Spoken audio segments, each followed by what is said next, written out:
Mga resibong nakalap ngayong hapon. Walang tubig! Yan ang sumbong ng isang tiga Tondo, Maynila sa resibo. Tagtuyot daw sa kanyang tahanan kahit walang palya siyang magbayad kada buwan. Ang itinuturo niyang salarin, ang salasalabit at iligal umano ng mga koneksyon ng tubig sa kanilang lugar. Ang pag-aksyon ng resibo, mamaya na! Sinasabi ko po sa inyo yung pwedeng mangyari. Lalaking magpapagawa sana ng pustiso sa Caloocan City, laking gulat nang bigla na lang isalpak ng nagpakilalang dentista ang kamay nito sa kanyang bibig. Tsaka dinudot at kinapa-kapa ng walang gamit na surgical gloves. At wala ring suot na damit pang itaas. May bonus pa. Napansin niyang ang mga molding panukat at gawa ng mga pustiso nasa tabi ng mga kulungan ng manok at ng gigitatang lababo. Pasado kaya ang style mo sa mga otoridad? Susunod sa pag-aksyon ng resibo, Maynila.PNP. Tumambad ang mga iligal na koneksyon ng tubig. Pero ang ilan sa mga residente, inalmakan ng pagbakla sa kanilang mga linya. Document na. Sinasabi ko po sa inyo yung pwedeng mangyari. Abangan mamaya! Pinasok na ng mga operatiba at resibo ang eskinita papunta sa home clinic ng suspect. Tol. Uy. So, tanong ko po, dentista ba siya? Para mabilis tayo.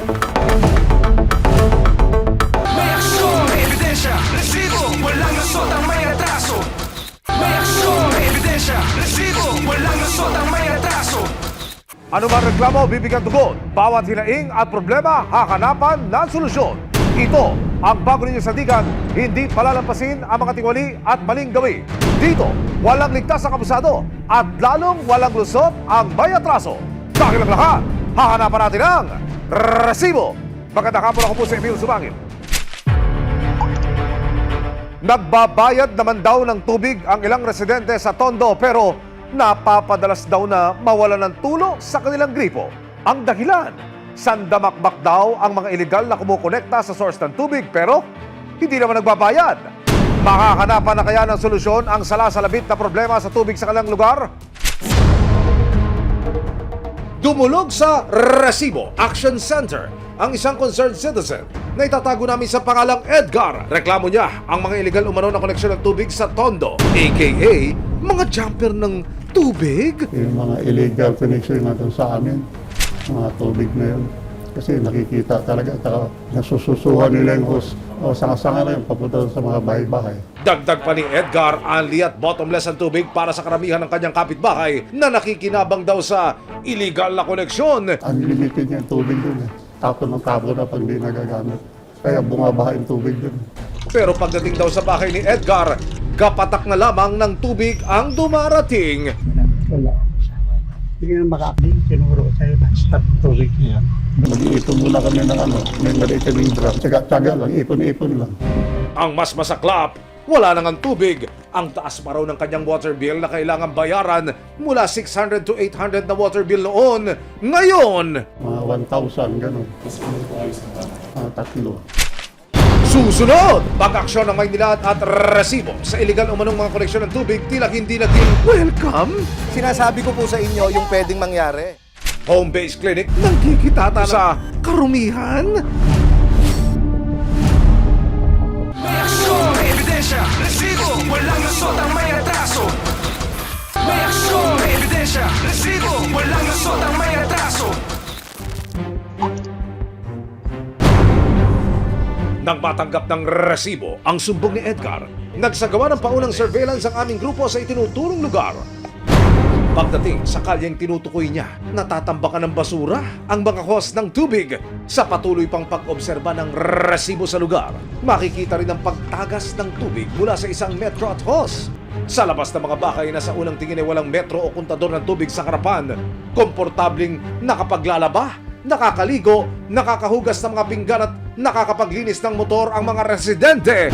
Wow! So blessed naman ng mga yarn! Nagbabayad ka tapos ganyan nangyayari. Diba? Makakasakit ng kalooban talaga. Dapat matigil na yun para hindi kami maghihirap sa tubig. Para maaksyonan ang reklamo ni Edgar, nitong March 11, sinadya ng resibo ang tanggapan ng Maynilad na siyang water service concessionaire sa lugar.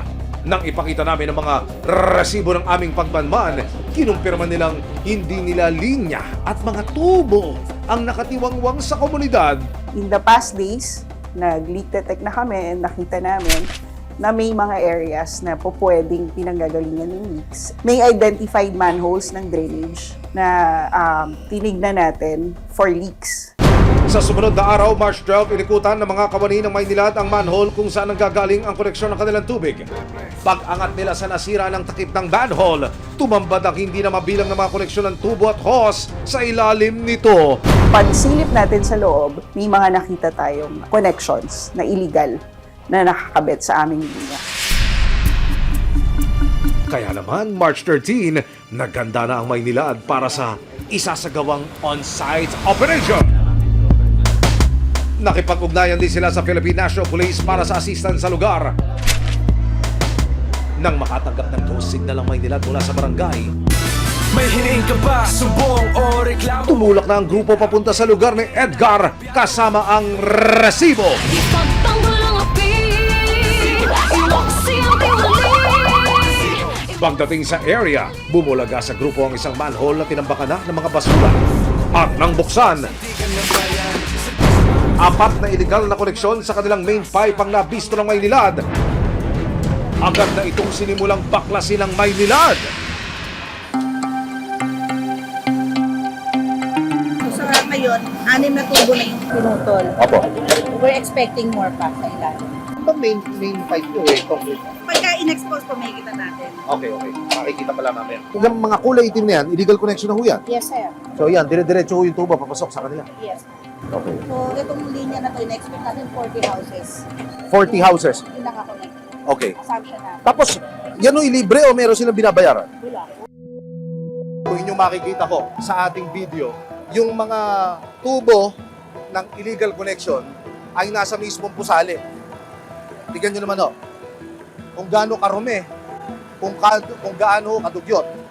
So ang kanila hong binabanggit, malaki ang posibilidad na pumasok din ito sa tubo, diretso doon sa mga bahay na gumagamit. Kapag po mga substandard yung connection natin, maaari po kasi pumasok sa linya Opo. ng mga customer at kung dun sila kumukuha ng tubig at mainom po natin, posible pong magkaroon po ng mga water airborne diseases. Yes, yung makagamit ng tubig na galing sa mga substandard connection. Ano ba balita kagawad? Lumapit sila sa barangay namin para magpaalam po sila. Kaso po, wala po yung punong barangay namin. Wala po akong jurisdiction na i-allow po yan. Hanggang wala po yung punong barangay. Council lang po ako eh. Isa lang po ako sa kagawad. Paano yun kagawad? Kaya nga po, pwede naman po schedule, sir. Kailangan naman po ng respeto sa punong barangay. Dahil wala ang punong barangay, sinubukan ko siyang tawagan para hingin ang kanyang panig. Binigay po sa atin yung numero ni Chairman Rodison Simbyong. Tatawagan po natin siya para personal na makuna ng panig dito ho sa sinasagawang operasyon ng Maynilad. Nagre-ring. Hindi siya sumasagot. So, text ko muna para alam niya na ako po yung tumatawag. Ang mga residenteng nakikinabang sa mga illegal na koneksyon, hindi napigilang umapila ngayong mawawala na sila ng tubig. Anong masasabi niyo? Nag-operate ang Maynilad, pinagpuputol ho yung linya ng tubig. Kawawa naman po kami magsasamin. Sa gitna ng patuloy na pag-alis ng Maynilad sa mga pipe at tubo, tila hindi na nagugustuhan ng ilang kawani ng barangay ang nangyayari. Walang permiso. Hindi namin yun. Sir, sandali muna. Wala ka pang authority magganyan. Sana raw kinonsulta muna sa kanila ang gagawing pagtanggal sa mga linya. Bigyan nyo lang po yan. Dahil dito, nagkasundo ang Maynilad at barangay officials na mag-usap muna sa barangay hall para magpalamig ng mga ulo. Nang mahimasmasan at mapaliwanagan, ipinagpatuloy na ng Maynilad ang pagtanggal sa mga illegal na koneksyon sa 2 manhole. Pasensya na po kasi sana. Nabigla lang po si Kagawad. Tama po yun eh. Ayusin po yung mga para gumanda yung daloy ng tubig katulad po ng nire-reklamo na pararami dito ng mga tubig. Tamang nagpapakayaan. Sa panayam ng resibo sa Maynilad, lumalabas sa investigasyon nila na maraming tagas at labis ng nasira ang kanilang main connection. may nakita tayong mga illegal connections. And definitely, outright, tatanggalin natin kasi hindi siya legal. Bukod sa perwisyong hatid nito sa mga nagbabayad naman talaga para sa tubig sa Maynilad, may dala rin daw itong panganib sa kalusugan. Pag nagkaroon ng contamination, lahat ay prone to the risk of contamination which can lead to waterborne diseases. Dagdag pa ng Maynilad, bawal na bawal sa batas ang pagkabit ng anumang koneksyon sa kanilang linya. Meron tayong batas sa water pilferage, no? Anti-illegal. No? That is RA 8041 na kung saan may karampatang penalty o parusa yung mga mahuhuling nag-illegal connection. Maraming klase ng illegality sa water pilferage. And isa na dyan is unauthorized connection to our mainline. Unang-una, may monetary penalties yan. Pangalawa, meron ding parusang maaring pagkakakulong doon sa mga nag-illegal magkabit. Pansamantalang itinigil ng Maynilad ang leak diagnosis and repair sa nasabing barangay.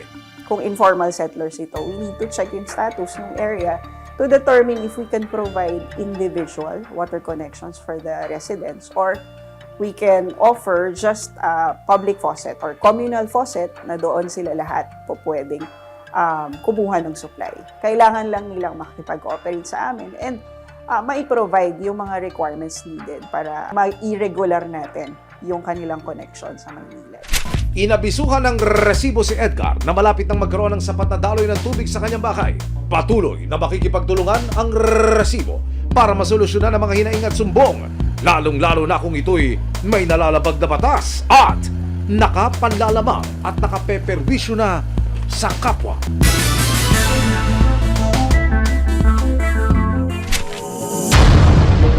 Minanmanan ng mga otoridad ng isang dentista sa Caloocan City na ilang dekada na raw nag-check, nagbubulot ng ngipin at gumagawa pa ng postizo.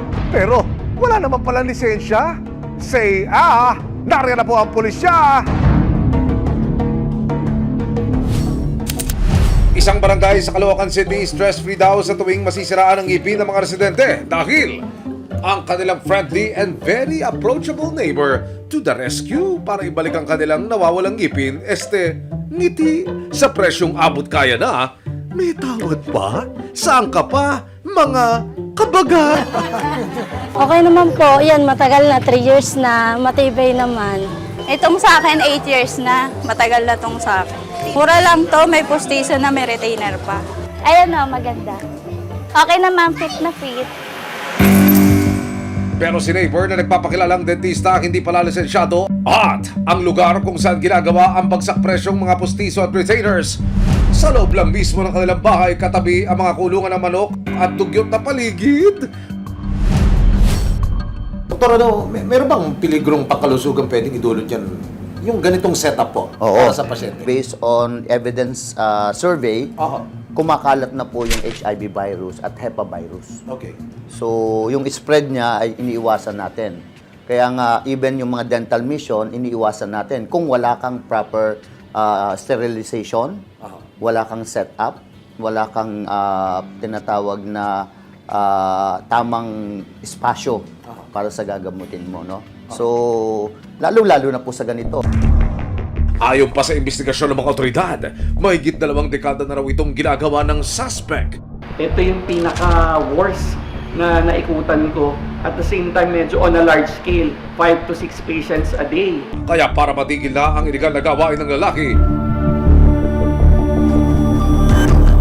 March 10, kasama ang resibo, agad na nagkasa ng isang entrapment operation ng Criminal Investigation and Detection Group Kamanava at Philippine Dental Association of PDA na tumatayong complainant sa kaso.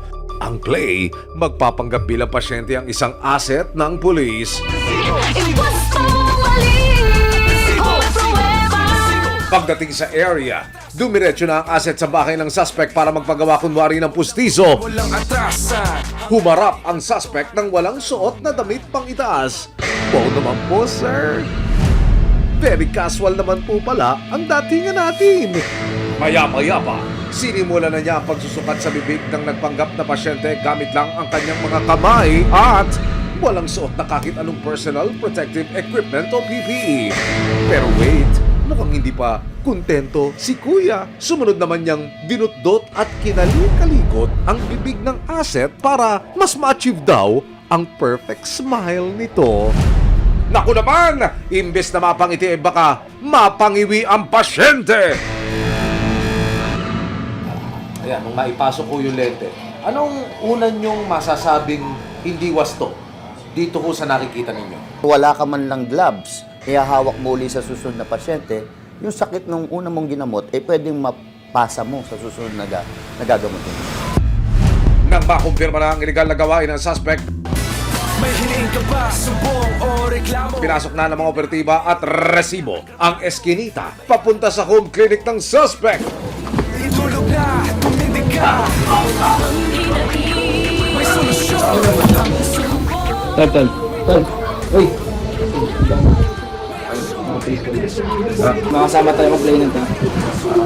Ito yung pinakasa namin sa'yo, Republic Act 9484, an act to regulate the practice of dentistry, dental hygiene, and dental technology in the Philippines. May karapatan kang manahimik o magsawalang kibo. Ininspeksyon din ng Philippine Dental Association ng nagsisilbing clinic kung saan ginagawa raw ni Ramon ang mga order na pustiso. Tumambad ang mga dugyot na gamit gaya ng molder, nakatabing-katabi lang ng mga kulungan ng manok. Ginagamit po yan panukat sa bibig po ng pasyente. Makikita niyo po yung dumi niya. So, merong pang-ahit pa na makikita rito. Kung ipapasok yan sa bibig ng pasyente, so possible po yung kanyang infection na maidudulot po. Makikita po natin yung mga impression tray po na nakasabit lang dito. Improperly washed. Makikita mo, madumi pa po. At ang lababo kung saan hinuhugasan ang ibang mga gamit, kinapitan na ng kalawang at katabilang ng basurahan. Yay! Nakakangilo naman po yan, Kuya Ramon! Very unhygienic po talaga. Unsanitized po talaga. Makasama ka na lang dun sa mga balahibo ng manok o ng ibon po. May pusa, may aso, may isda. Lahat na po. Siguro, nagsama-sama na po. Nabisto rin ng mga doktor kung saan binubuo ng suspect ang magsisilbing gilagid ng pustiso.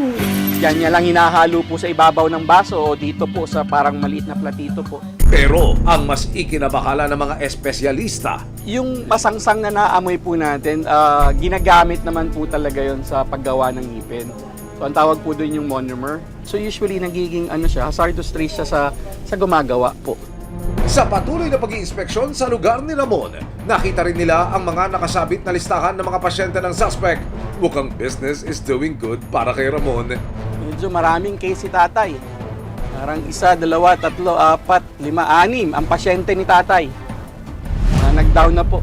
Sorry, mga ate at kuya, cancel muna ang bago ninyong killer smile dahil oras na para dalhin si Ramon sa opisina ng CIDG.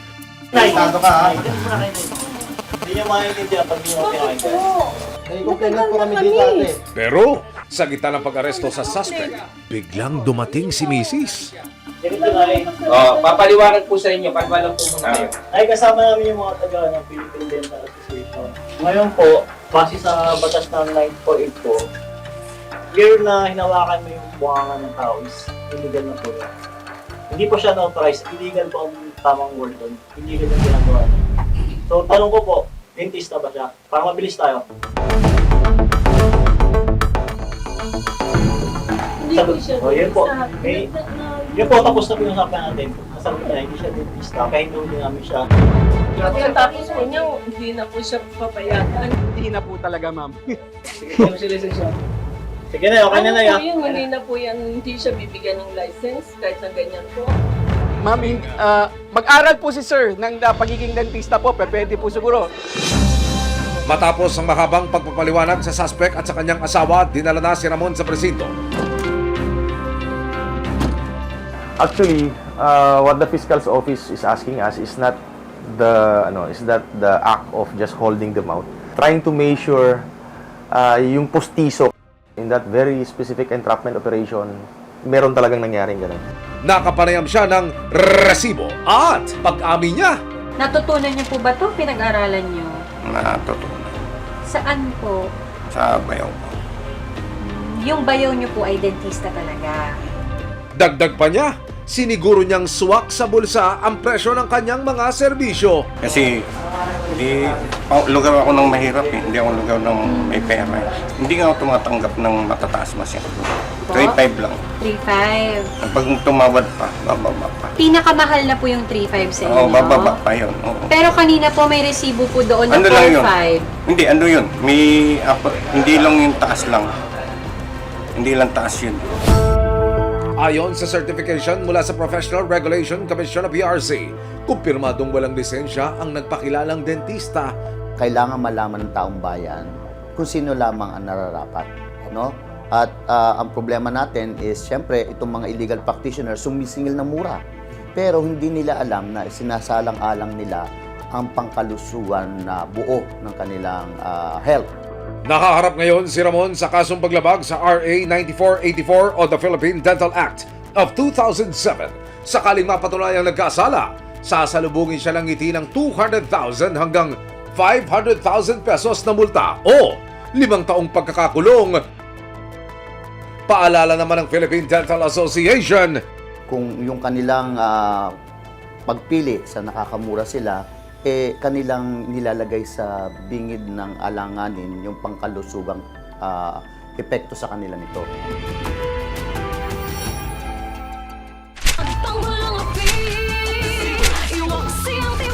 sama-sama nating ituwid ang tiwali at baluktot. Itakwil ang maling gawi at modus na bulok. Walang ligtas ang abusado at lalong walang usot ang may atraso. Dahil ang lahat, hahanapan natin ang resibo. Hanggang sa muli, ako po si Emil Sumangil. May ebidensya, resibo, walang lusot ang may atraso.